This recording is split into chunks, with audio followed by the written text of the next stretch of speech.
부자의 사고, 빈자의 사고. 가난한 사람은 회사의 톱니바퀴가 된다. 부자는 회사의 엔진이 된다. 부자가 되기 위한 첫걸음은 자신의 힘으로 수익을 만들어내는 능력을 익히는 것입니다. 이는 회사원이라도 마찬가지입니다. 만일 여러분이 평범한 회사원이라면 회사가 자신을 고용하는 이유를 생각하는 것부터 시작해 보세요. 가난한 사원의 사고. 지금 하는 일이 그렇게까지 재밌지는 않지만 일단 일을 악물고 계속하다 보면 일도 익숙해질 테고 언젠가 출세할 수 있을 거야. 경력이 쌓이면 출세해서 월급이 오를 것이라거나 일이 저절로 익숙해질 것이라는 발상은 매우 수동적입니다. 당신이 회사원이라면 회사는 당신이 특정 역할을 해내길 기대하고 있습니다. 자신에게 요구하는 일을 의식하기 시작하면 일의 주체성이 생깁니다. 오늘 회의도 쓸모없었어 라고 투덜거리는 사람이 수동적인 사원이라면 어떻게 해야 오늘 회의에서 언급된 프로젝트를 좀 더 진행시킬 수 있을까? 라고 생각하는 사람은 주체적인 사원입니다. 주어진 일을 정해진 시간만큼 하는 것은 아르바이트나 시간제 근로자의 역할입니다. 회사는 이들에게 정해진 업무의 숙련도, 향상은 요구하지만 주체성을 요구하지는 않습니다.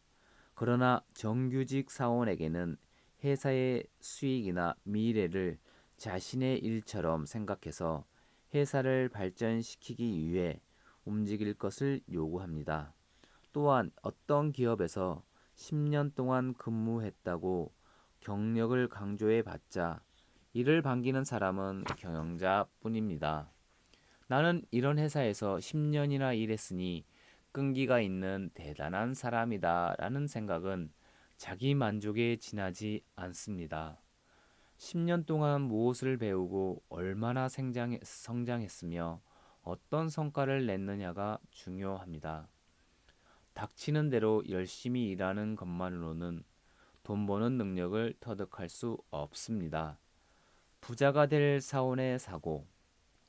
내가 왜 이 부서에 배치되었을까? 내 장단점은 무엇일까? 회사의 이익을 극대화하기 위해 내가 할 수 있는 일은 뭐가 있을까? 회사원에게는 돈과 직결되는 능력이 요구됩니다. 기업이라면 어떤 업종이든 간에 최종적으로는 제품이나 서비스를 판매합니다. 신입사원을 반드시 영업부에 배정하는 기업도 있는데 이는 장사의 기본이 영업에 있기 때문입니다.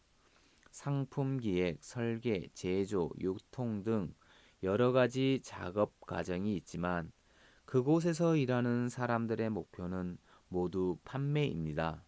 그 과정의 밑바닥을 경험하느냐 마느냐로 그 후에 맞는 업무에 대한 당사자 의식이나 비용 의식이 달라집니다. 그 결과로 나에게 주어진 업무 중에서 회사의 이익을 올리기 위해 익혀야 할 능력은 무엇인가를 자발적으로 생각할 수 있습니다. 회사원 생활을 계속하든 언젠가 독립하든 간에 수익을 만들어내는 보편적인 기술은 영업력과 마케팅 능력입니다. 지금은 그 능력을 필요로 하지 않는 부서에서 일하고 있다 해도 이 두 가지 기술만큼은 늘 연마해야 합니다. 영업력에는 교섭 기술, 하술, 어필 능력 등이 포함됩니다. 또 카피라이팅 능력도 매우 중요합니다. 요즘 시대에는 기본 업무 외에도 소셜 미디어 등에서 글을 쓰지 않는 날이 없을 정도니까요.